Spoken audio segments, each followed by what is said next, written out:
9th class की new book की series शुरू करने जा रहे हैं। पहला हमारा चैप्टर है इंट्रोडक्शन टू सिस्टम्स। तो आज हम इसके कुछ टॉपिक्स को देखेंगे।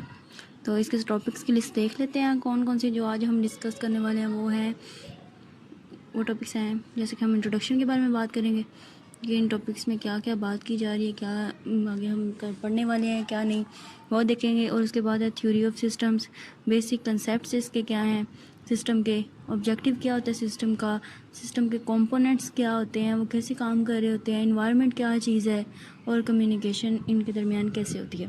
एक एक चीज़ को हम डिटेल के साथ पढ़ेंगे।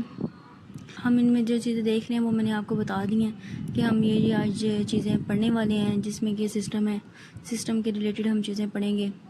पहला हमारा टॉपिक है थ्योरी ऑफ सिस्टम्स, मतलब कि सिस्टम्स के बारे में हम जानेंगे सिस्टम्स हैं क्या। सिस्टम की पहले डिफाइन देख लेते हैं। A system is an organised set of interrelated components working together to achieve a common objective in a defined environment। System क्या है? Organise set of interrelated components है। इंटरलेटेड एक दूसरे के साथ जुड़े हुए और ऑर्गेनाइज्ड है। ये नहीं है कि एक बिखरा वहाँ पड़ा हुआ है, वो वहाँ पे पड़ा हुआ है एक पार्ट, ऐसे नहीं होता। सब पार्ट्स एक दूसरे के साथ रिलेटेड होते हैं, एक दूसरे से कनेक्टेड होते हैं और एक दूसरे के साथ मिल के काम कर रहे होते हैं। और उनका मकसद क्या होता है? एक चीज़, एक गोल को अचीव करना। उनका मकसद एक ही होगा काम करने का। और वो ज़ाहिर सी बात है किसी एक इन्वायरमेंट में काम कर रहे होंगे, किसी एक एरिया में काम कर रहे होंगे, वो किसी चीज़ के लिए काम कर रहे होंगे। तो सिस्टम क्या होता है? डिफरेंट कंपोनेंट्स मिलके एक गोल को अचीव करने के लिए जो काम कर रहे होते हैं। सिस्टम क्या है? ऑर्गेनाइज सेट है इंटरलेटेड कंपोनेंट्स का, जो कि एक दूसरे से मिलके एक कॉमन गोल को अचीव करने के लिए काम कर रहे होते हैं। Useful to explain both external and internal realities, मतलब कि चीज़ के अंदरूनी चीज़ों को भी ये बता रहा होता है कि उसके अंदर क्या हो रहा है और बाहर। जैसे कि एक कार चल रही होती है, हमें चलती हुई तो नज़र आ रही होती है, लेकिन उसके अंदर क्या हो रहा है ये भी हम सिस्टम्स में पढ़ते हैं। कार क्या एक सिस्टम है।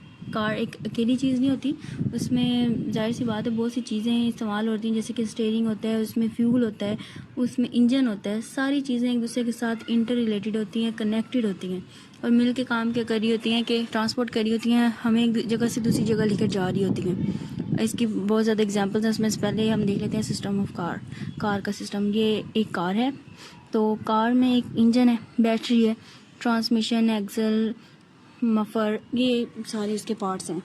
कि इंजन जो है वो अपना काम कर रहा होता है, टायर्स जो है हम अपना काम कर रहे होते हैं।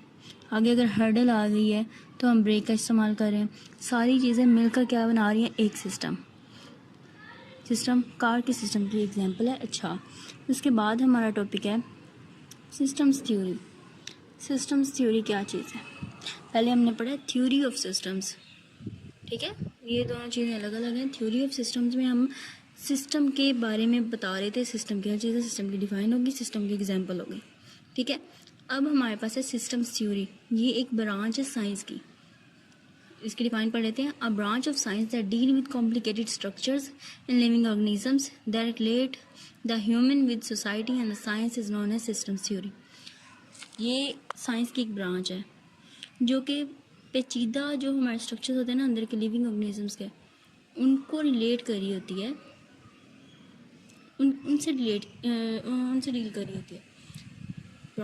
ये वो ब्रांच होती है साइंस की जो कि जिंदा चीज़ों के अंदरूनी कॉम्प्लिकेटेड स्ट्रक्चर्स के साथ डील कर रही होती है। जैसे कि ह्यूमन एक सादा चीज़ नहीं है, हमारे अंदर बहुत बड़ा सिस्टम है। जाहिर सी बात है, खून है, हमारा दिमाग काम कर रहा है, हमारा दिल काम कर रहा है, हम चल फिर रहे हैं। तो एक टाइम पे हम कितने काम कर रहे हैं, हम सांस भी ले रहे हैं, हमारा ब्लड भी सर्कुलेट हो रहा है। तो ये सारी चीज़ें एक दूसरे के साथ रिलेट करके, लिंक करके काम कर रही होती हैं और एक कॉम्प्लेक्स स्ट्रक्चर बन रहा होता है। तो ये उस चीज़ को, कॉम्प्लिकेटेड स्ट्रक्चर्स को ये ना स्टडी करती है, उनके साथ डील करती है।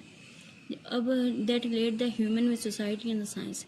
अब ह्यूमन को सोसाइटी के साथ लिंक कर रहा होता है। हम एक मुआशरे में रह रहे हैं, हम चीज़ों के साथ इंटरेक्ट करते हैं, लोगों के साथ इंटरेक्ट करते हैं। इस सारे की स्टडी को हम कहते हैं सिस्टम्स थ्योरी।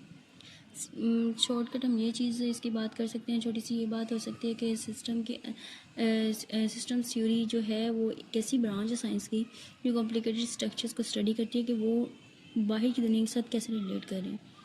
तो रिलेशन इसमें आ जाती हैं, रिलेशनशिप ऑफ सिस्टम्स एंड सब सिस्टम्स। मतलब कि एक सिस्टम है, बिगर सिस्टम, जैसे कि ह्यूमन एक बिग कॉम्प्लेक्स सिस्टम है, उसके अंदर सब सिस्टम्स क्या होंगे? ब्रेन है, एक अलग सिस्टम काम कर रहा है, हार्ट है, वो अलग काम कर रहा है, ऐसे ही किडनी और ये सारी चीज़ें अपना अपना काम कर रही हैं। तो ये सब सिस्टम्स हो गए सिस्टम के अंदर। तो ये सब सिस्टम्स जब आपस में एक दूसरे के साथ जुड़ेंगे तो एक सिस्टम काम करेगा। इंसान कैसे काम कर रहा है, इंसान कैसे ज़िंदा रह रहा है, उसके अंदर सांस वो ले रहा है, उसका दिमाग काम कर रहा है, वो चल फिर रहा है, वो बातें कर रहा है, सारे काम हो रहे हैं, सारे उसके ऑर्गन्स एक दूसरे के साथ रिलेट करके इकट्ठे होकर काम कर रहे हैं, तभी वो काम कर रहा है। तो एक सिस्टम को चलाने के लिए उसके सब सिस्टम का प्रॉपरली काम करना ज़रूरी होता है। ये उनका आपस में रिलेशनशिप है कि एक सिस्टम कैसे चल ही नहीं सकता अगर उसके सब सिस्टम सही काम ना कर रहे हो। ठीक है, फिर आगे नेचुरल एंड आर्टिफिशियल सिस्टम्स। बहुत से सिस्टम्स हैं जो नेचुरली बिल्ट हुए हुए हैं और बहुत से हैं जो ह्यूमन ने बनाए हैं, तो उन्हें हम आर्टिफिशियल सिस्टम्स कह सकते हैं। नेचुरल वो आते हैं जो कि कुदरती बने हुए हैं। कुदरती कौन कौन सी चीज़ें हैं? जैसे कि लिविंग ऑर्गेनिजम्स हैं, एनिमल्स हैं, प्लांट्स हैं, ऐसी चीज़ें वो खुद कुदरती बनी हुई हैं, वो नेचुरल सिस्टम्स हैं। आर्टिफिशियल जैसे कि कार्स, रोबोट्स, कंप्यूटर्स, ये आर्टिफिशियल सिस्टम्स हैं। ये फिज़िकल भी हो सकते हैं, एब्स्ट्रैक्ट में। फिज़िकल और एब्स्ट्रैक्ट में ये होता है, फिज़िकल वो चीज़ें होती हैं जिन्हें कि हम हाथ लगा लिया, देख लिया, फिज़िकली अवेलेबल होती हैं, ठीक है। लेकिन एब्स्ट्रैक्ट जो होती हैं वो फिज़िकली अवेलेबल नहीं होती हैं, वो लॉजिकल होती हैं, ठीक है। बहुत से सिस्टम होते हैं जो फिज़िकली होते हैं हमारे पास, जैसे कि एक कंप्यूटर है, ये हमारे पास फिज़िकल है, हम उसे हाथ लगा रहे हैं, इंसान फिज़िकल है। लेकिन एब्स्ट्रैक्ट क्या हुआ? उसके अंदर की चीज़ें जो कि हम देख नहीं, जैसे कि लॉजिक्स एब्स्ट्रैक्ट है, लॉजिक बस होती है, हम उसे देख सकते हैं, हाथ लगा सकते हैं, नहीं। तो ऐसी चीज़ें एब्स्ट्रैक्ट होती हैं, ऐसे सिस्टम्स एब्स्ट्रैक्ट सिस्टम्स होते हैं। हमारा अगला टॉपिक है basic concept of system. Concept क्या है सिस्टम्स का, कि इसमें क्या क्या चीज़ें इन्वॉल्व हैं, हम क्या क्या इसमें देखेंगे, सिस्टम में क्या क्या चीज़ें आएंगी, इसका ऑब्जेक्टिव आएगा, इसका मकसद, इसके कंपोनेंट, इसके पार्ट्स क्या क्या हैं, इन्वायरमेंट जिसमें वो काम कर रहे हैं, और कम्युनिकेशन कैसे हो रही है उनके तरफ। वो सिंपल है सिस्टम के कॉम्प्लेक्स सिस्टम है। सिस्टम सिंपल और कॉम्प्लेक्स का ये मतलब हुआ कि सिंपल जो होता है, ये थर्मोस्टेट है, थर्मोस्टेट का क्या काम होता है? हीट को रेगुलेट करना। क्योंकि टेम्परेचर आपका बहुत ज़्यादा लो हो गया है, आप अगर सर्द इलाके में रहते हैं तो थर्मोस्टेट जब जैसे ये देखेगा ना, वो आपके टेम्परेचर के रूम के टेम्परेचर को ज़्यादा करना शुरू कर देगा, ठीक है। ये सिंपल है, उसका एक ही काम है। लेकिन कॉम्प्लेक्स सिस्टम क्या होता है? जैसे कि ह्यूमन ने सांस भी लेनी है, खाना भी खा रहा हो, वो बातें भी कर रहा है, वो सारे काम इकट्ठे कर रहा है, तो वो क्या कर रहा है? कॉम्प्लेक्स है। तो ऐसे सिस्टम जिसमें बहुत ज़्यादा चीज़ें एक वक्त पे हो रही हों, वो कॉम्प्लेक्स सिस्टम आ गए, जैसे कि ह्यूमन। और वो जो एक ही काम करना हो, वो आ गया सिंपल, ठीक है। उसके बाद ऑब्जेक्टिव जो पहला हमारा टॉपिक है बेसिक कॉन्सेप्ट्स में। ऑब्जेक्टिव की डिफाइन ये है, the goal a system wants to achieve is called objective. किसी भी सिस्टम को बनाने का ज़ाहिर सी बात है कोई ना कोई मकसद होगा, जो मकसद अचीव करने के लिए वो बनाया गया वो उसका ऑब्जेक्टिव है। जो उसका मोटिव था, जिसकी तहत उसे बनाया गया, जो काम उसने करना था, वो क्या है? उसका ऑब्जेक्टिव है। इसकी एग्जांपल अब हम देख लेते हैं। सिस्टम में ट्रैफिक सिस्टम है। ट्रैफिक सिस्टम क्या, उसका काम होता है कि उसने लोगों को, चीज़ों को सिक्योरली एक जगह से दूसरी जगह पे मुंतकिल करना होता है, ठीक है। ट्रैफिक के सिग्नल्स होते हैं, रूल्स होते हैं, उन सब को फॉलो करके जो हमारा व्हीकल है वो एक जगह से दूसरी जगह चला जाता है, ठीक है। तो ऐसे एक और एग्जांपल ले लेते हैं कंप्यूटर सिस्टम की। कंप्यूटर सिस्टम का क्या गोल है? उसका गोल ये है कि वो प्रोसेस करे डाटा को और उससे यूज़फुल इन्फॉर्मेशन एक्सट्रैक्ट कर लें। अब जैसे कि हम कीबोर्ड पे टाइप कर रहे होते हैं, टाइप कर रहे हैं या हम उसे डाटा दे रहे हैं, अब कंप्यूटर का काम है कि उसको वो समझे और आगे से हमें आउटपुट दे कि हम करना क्या चाह रहे हैं, ठीक है। कीबोर्ड पे हम टाइप करें, आप अपना नाम टाइप कर लें, ठीक है, और आप फॉर एग्जाम्पल वर्ड के डॉक्यूमेंट पे टाइप करें तो वो आपको सामने शो करवाएगा। उसने क्या इन्फॉर्मेशन एक्सट्रैक्ट की है, क्या आपने सामने शो करवाना है, उसने करवा दिया, ठीक है। तो सारे काम करने का कोई ना कोई मकसद होता है। तो हर सिस्टम के जो ऑब्जेक्टिव है वो डिफरेंट होता है उस हिसाब से। और टाइप्स क्या है ऑब्जेक्टिव की? टाइप उसकी हो सकती है उसकी नेचर की बेस पे और उसकी पर्पस की बेस पे, कि वो चीज़ है क्या और वो करना क्या चाह रही है। तो कुछ इसकी टाइप्स देख लेते हैं, जैसे कि बुक में एक्सप्लेन की हुई हैं। Information processing, supporting other systems, achieving specific goals. ये मैं इंफॉर्मेशन प्रोसेस मतलब कि जो इन्फॉर्मेशन हमारे पास आ रही है उसको समझना, उससे आगे इंफॉर्मेशन से आगे कुछ आउटपुट एक्सट्रैक्ट करना, उसे कोई काम करना, वो इंफॉर्मेशन प्रोसेसिंग में आ जाएगा। सपोर्टिंग अदर सिस्टम्स, एक सिस्टम दूसरे सिस्टम को कैसे सपोर्ट कर रहा है, दो सिस्टम इंटर रिलेटेडली कैसे काम कर रहे हैं। अचीविंग स्पेसिफिक गोल, कोई ख़ास गोल या पर्पस अचीव करने के लिए कैसे उसका वो क्या ऑब्जेक्टिव है उसका। तो पहला हमारा है इंफॉर्मेशन प्रोसेसिंग। जी, तो इंफॉर्मेशन प्रोसेसिंग का सिंपल सा ये है कि इसका काम क्या होता है, to collect, store, process and distribute data to produce useful information. कि इसने डाटा को कलेक्ट करना होता है, उसको स्टोर करना होता है, फिर उसको छानबीन जैसे हम करते हैं ना एक चीज़ की, उसमें से जो जो हमारे काम का है वो हम निकाल लेते हैं, जो जो चीज़ हमारे काम की है, और बाकी चीज़ों को हम नहीं, हमारे काम के नहीं हम फेंक देते हैं, ठीक है। एंड डिस्ट्रीब्यूट डाटा को कैसे उसे दूसरों तक पहुंचाना है, उसको तकसीम कैसे करना है ताकि वो एक यूज़फुल इंफॉर्मेशन एक्सट्रैक्ट कर सके उसमें से। अब हम टाइप कर रहे हैं, ठीक है, वर्ड पे आप टाइप करें कोई भी चीज़, आपने रैंडमली अगर टाइप कर दिया प्रोसेस, फॉर एग्जांपल आपने टाइप किया तो प्रोसेस के आपको स्पेलिंग अगर गलत हो गए तो वो नीचे क्या करेगा, लाइंस लगा देगा VVC रेड कलर की। वो क्या हमें बता रहा होगा कि आपने गलत किया। तो उसने आपके डाटा को क्या किया, देखा, समझा, उसने देखा कि ये तो थोड़ा सा गलत है, उसने आपको बता दिया, उसने एक इन्फॉर्मेशन एक्सट्रैक्ट कर दी कि ये गलत है, इसे आप सही करें। आपने जब सही किया उसके पास एक बहुत अच्छी सी वो ख़त्म कर देगा वो लाइन। तो क्या उसने किया, इन्फॉर्मेशन को प्रोसेस किया। जैसे कंप्यूटर सिस्टम है, जैसे मैंने आपको एग्जांपल दे दिया, ऐसी और बहुत सी चीज़ें होती हैं कंप्यूटर में। और ह्यूमन जो है ब्रेन, वो ऐसे काम नहीं कर रहा होता, वो चीज़ों को देख रहा होता है, सेंस कर रहा होता है। हम फॉर एग्जांपल आग लगी है कहीं पे और हमने देख लिया, तो हमारा ब्रेन हमें क्या मैसेज देगा कि बुझाओ इसे। तो हम कैसे बुझाएंगे, तो वो ये सारी चीज़ें इंफॉर्मेशन प्रोसेसिंग में आ जाती हैं। हम बुझाएंगे, हम पानी डालेंगे, हमारा दिमाग इतना काम करेगा कि हमने क्या करना है, ठीक है। इंफॉर्मेशन प्रोसेसिंग ये होता है। आगे आ जाता है सपोर्टिंग अदर सिस्टम्स, कि दूसरे सिस्टम्स को कैसे सपोर्ट कर रहा होता है एक system. To support other system by providing them with necessary services, data और फंक्शनैलिटीज़। एक सिस्टम दूसरे सिस्टम को सपोर्ट कर रहा होता है बेसिक रिक्वायरमेंट्स जो उसकी हैं उसे वो प्रोवाइड करके, ठीक है। जैसे कि एक सेल फ़ोन है, सेल फ़ोन एक डिवाइस है, उसके अंदर बहुत ज़्यादा ऐप्स हैं, ठीक है। सेल फ़ोन उन्होंने क्या करा है, एक प्रोवाइड कर रहे हैं प्लेटफॉर्म जहाँ पे उन्हें ऑपरेट किया जा सके, जहाँ पे वो अपने फंक्शंस को परफॉर्म कर सकते हैं। इससे दोनों सिस्टम्स को क्या हो रहा है, फ़ायदा हो रहा है। ऐप्स को मोबाइल की ज़रूरत है, और मोबाइल को हम खाली को क्या करेंगे अगर उसके अंदर ऐप्स ही ना होंगी। तो ऐसे एक सिस्टम दूसरे सिस्टम को सपोर्ट कर रहा है। जैसे सन है, नेचुरल एग्जाम्पल इसके लिए सन क्या कर रहा होता है, हमें रोशनी दे रहा होता है।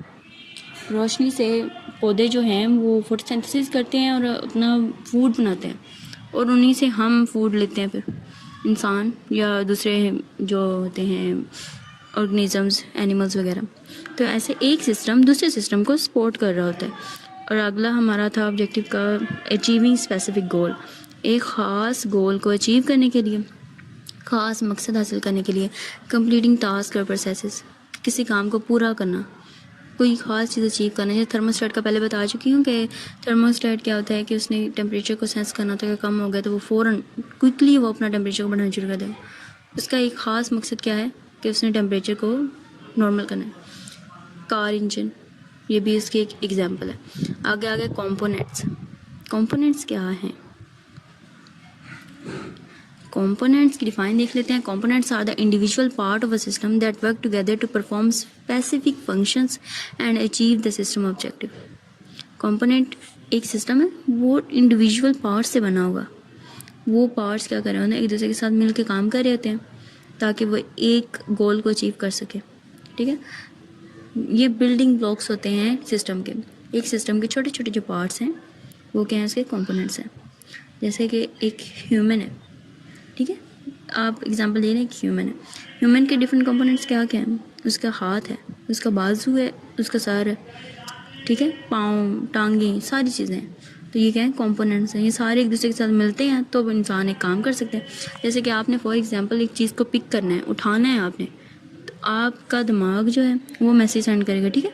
आपने सेंस किया पहले आँखों से, दिमाग के पास मैसेज किया, दिमाग ने आगे से मैसेज दिया कि ये चीज़ उठाओ, तो आपके हाथ काम करेंगे, आपके बाजू काम करेंगे, आप उसके पास टांगों के साथ चल के जाएँ, पाँव के साथ चल के जाएंगे वहाँ पे उसके पास, उस चीज़ के पास।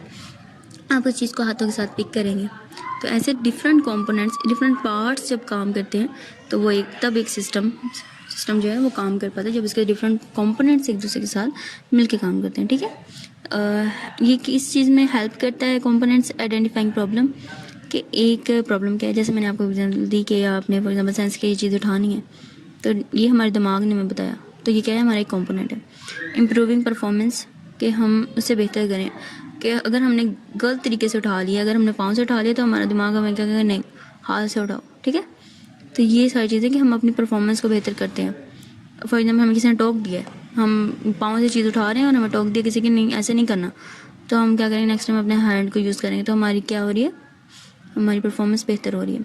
रिफाइनिंग सिस्टम डिज़ाइन, के सिस्टम का जो डिज़ाइन है, तो सही करेंगे, एक सिस्टम का डिज़ाइन फॉर एग्जाम्पल अच्छा नहीं है, तो उसके कंपोनेंट्स अच्छे से काम नहीं कर रहे, तो हमें क्या होता है, ये चीज़ हटा दी जाए, ये चीज़ डाल दी जाए, तो ये ज़्यादा अच्छा हो जाएगा। ठीक है, तो सिस्टम के रिफ़ाइन करके हम उसके सिस्टम के डिज़ाइन को सही कर सकते हैं। कंपोनेंट ऑफ कंप्यूटर की एग्जांपल ले लेते हैं। कंपोनेंट क्या है कंप्यूटर के, इसमें एक सीपीयू होता है, मेन मेमोरी, सेकेंडरी मेमोरी, ये सारी चीज़ें। इनपुट आ रही है, इनपुट किसके पास जा रही है, मेन मेमोरी के पास, जो कि टेम्परेरी है। ठीक है, फिर उसे हम स्टोर किस में करते हैं, सेकेंडरी मेमोरी में। से सबको प्रोसेस कौन सी चीज़ कर रही है, वो हमारा सीपीयू होता है। ठीक है, वो सीपीयू सारा कुछ प्रोसेस करके हमें एक आउटपुट दे रहा है। ठीक है, कंप्यूटर सिस्टम की एक छोटी सी एग्जांपल। नेक्स्ट हमारा टॉपिक है इन्वायरमेंट। इन्वायरमेंट क्या चीज़ है? An environment is the external surrounding in which a system operates and with which it interacts to receive input और डिलीवर आउटपुट। एक चीज़ है, उसके इर्द गिर्द जो भी चीज़ है, जो भी माहौल है, वो क्या है, इन्वायरमेंट है, जिसमें वो चीज़ काम कर रही है, जिसमें वो रह रही है। ठीक है, एक इंसान है, आप बैठे हुए, आप एक पार्क में बैठे हुए, ठीक है, बेंच पे, आपके इर्द गिर्द क्या है, दरख्त हैं, लोग चल रहे हैं, ग्रीनरी है, तो ये सारी कुछ जो चीज़ें हैं, ये क्या है, ये आपके इर्द गिर्द का इन्वायरमेंट है। ठीक है, it affect the performance, input, processing and output of the system. ये चीज़ें किस चीज़ को अफेक्ट कर रही होती है, इन्वायरमेंट किस चीज़ को अफेक्ट कर रही है, हमारी परफॉर्मेंस को, कि हम कैसे काम कर रहे हैं, चीज़ कैसे काम कर रही है, उनको इनपुट कैसे मिल रही है, उसके अंदर चीज़ें कैसे जा रही हैं, वो चीज़ों को कैसे प्रोसेस कर रहे हैं, उनको कैसे वो समझ रहे हैं, उनका वो कैसे आउटपुट देगा, उसका वो मतलब कैसे अखज़ कर रहा है। ठीक है, तो इन्वायरमेंट्स की भी टाइप होती हैं। टाइप क्या है इन्वायरमेंट की? Static environment, dynamic environment, deterministic environment, non deterministic environment. तो इन्हें हम डिटेल में स्टडी कर लेते हैं। पहली हमारी है स्टैटिक इन्वायरमेंट। स्टैटिक का मतलब होता है रुका हुआ, जो कि चेंज ना हो रहा, वो इन्वायरमेंट जो रुकी हुई है। जैसे कि इसकी डिफाइन है, an environment that does not change during the systems operation. ऐसी इन्वायरमेंट जो कि काम करते वक्त चेंज ही नहीं हो रही है, वो वैसी की वैसी है, वो क्या है, स्टैटिक, रुकी हुई है, स्टैटिक इन्वायरमेंट। जैसे कि चेस बोर्ड, एक प्लेयर ने टर्न ली है चेस बोर्ड पे, तो दूसरे प्लेयर की टर्न तक वो वैसे ही रहेगी। ठीक है, लूडो की आप फॉर एग्जांपल ले लें, तो लूडो है, एक प्लेयर ने अपनी बारी चल ली है, ठीक है, उतनी देर तक, जितनी देर तक अगला प्लेयर अपनी बारी नहीं चल रहा, वो वैसे ही रहेगी। ठीक है, वो स्टैटिक है। कैलकुलेटर पे आप एक इनपुट दे रहे हैं, आपने फॉर एग्जांपल 5 टाइप किया, प्रेस किया आपने 5 का बटन, फिर आपने प्लस का बटन टाइप किया, प्रेस किया है प्लस का बटन, तो क्या होगा, वो उतनी देर तो स्टैटिक रहेगा। कैलकुलेटर की एग्जांपल ले लें, जैसे कि आपने 5 प्रेस किए, फिर आपने प्लस का जो साइन है उसको प्रेस किया, जब फिर आपने एक और 5 फॉर एग्जांपल प्रेस कर दिया, जब तक आप इक्वल का साइन नहीं दबा रहे, आप ये नहीं कह रहे कि मुझे आउटपुट दो, वो वैसे ही रुका रहेगा। ठीक है, ये स्टैटिक है, चीज़ें रुकी रहती हैं। नेक्स्ट हमारा है डायनामिक इन्वायरमेंट। वो स्टैटिक के उल्ट होता है, स्टैटिक रुका हुआ, डायनामिक जो चेंज होता रहता है। An environment that keeps changing while the system is running. एक सिस्टम काम कर रहा है और इन्वायरमेंट चेंज होता जा रहा है, ये क्या है, डायनामिक है। Real time stock market system. Stock market में क्या होता है, अप डाउन आते रहते हैं, ये एक सेकंड पे चेंज होती है। आप एग्जांपल ले लें, आप जो आम चीज़ें हो रही होती हैं रियल लाइफ में, वो सारी तकरीबन डायनामिक ही होती हैं। A self driving car navigating through traffic. एक कार है जो सेल्फ ड्राइव है, ऑटोमेटिक, ठीक है, वो जा रही है सड़क पे, तो उसके इर्द गिर्द का माहौल चेंज होता रहेगा। एक कार चली गई, दूसरी कार आ गई, तीसरी कार आ गई, हो सकता है बहुत ज़्यादा ट्रैफिक में वो फंस जाए, हो सकता है वो आगे जाए तो ट्रैफिक बिल्कुल ख़त्म हो जाए, तो ऐसे वो इन्वायरमेंट चेंज होता जा रहा है। तो ये क्या है? Dynamic environment. अगला है हमारा deterministic environment. An environment where the outcome of every action is predictable and fully determined. मतलब कि ऐसा इन्वायरमेंट जिसमें कि हम आउटकम को प्रिडिक्ट कर सकते हैं। हम कह सकते हैं ये आएगा, जैसे कि हमारे पास सवाल है 5+5, तो हम इसका जवाब हम प्रिडिक्ट कर सकते हैं। हमारा इतना दिमाग काम करता है कि इसका क्या जवाब आएगा? 10। 5+5 = 10। ठीक है। फिक्स लॉजिक सिस्टम और मैथमेटिकल फार्मूलाज इसकी एग्जांपल है। उसके बाद हमारा नेक्स्ट टॉपिक है नॉन डिटर्मिनिस्टिक इन्वायरमेंट। ये उसके उल्ट होगी, डिटर्मिनिस्टिक है। An environment where the outcome is uncertain और अनप्रेडिक्टेबल। मतलब कि आउटपुट जो है वो हमें पता नहीं होगी क्या आएगी। ठीक है।